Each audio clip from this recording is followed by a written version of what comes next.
আসসালামু আলাইকুম। আমি Humaira Akter Habib, professional trainer, digital marketing advance learning.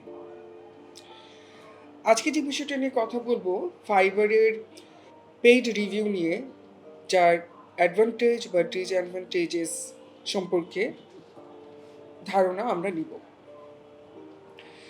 অনেকেরই ধারণা থাকে ফাইবারের পেইড রিভিউর কারণে হয়তোবা কাজ পাওয়ার একটা সমূহ সম্ভাবনা থাকে, বিশেষ করে নতুন যারা আছেন।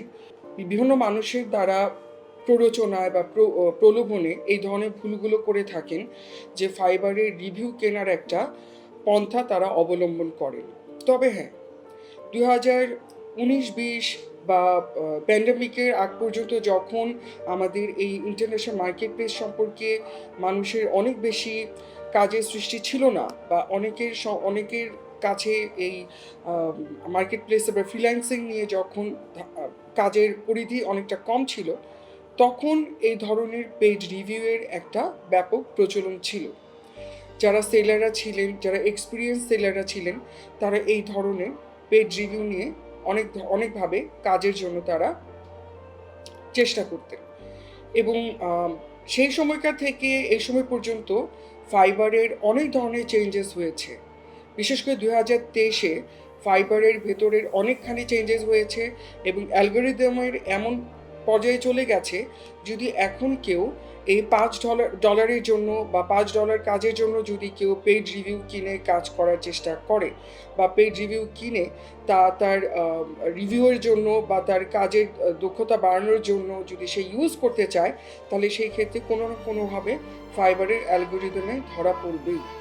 টুডে ও টুমোরো এটা অ্যালগরিদমের কাছে, ফাইবারের কাছে ধরা পড়বে। সো আমি বলবো যে এই ধরনের বিষয়গুলো থেকে সবাই একটু সাবধানে থাকবেন।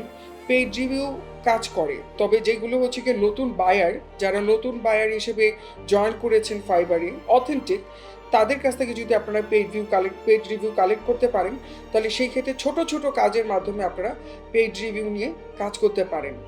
কিন্তু এই সেটা যদি খুব বেশি রকমের হয়ে থাকে এবং বড় বড় ডলারের যারা বায়ার আছেন, বা কোনো ধরনের নেম চেঞ্জ করে বা ইলিগ্যাল ওয়েতে যদি আপনারা বায়ার ক্রিয়েট করে যদি পেইড রিভিউ কেনার চেষ্টা করে থাকেন কাজ পাওয়ার জন্য, তবে সেখানে ঝামেলা হবেই এবং ফাইবারের অ্যালগরিদমে সেটা কোনো না কোনোভাবে ধরা পড়বেই, প্ল্যাগারিজমে ধরা পড়বেই।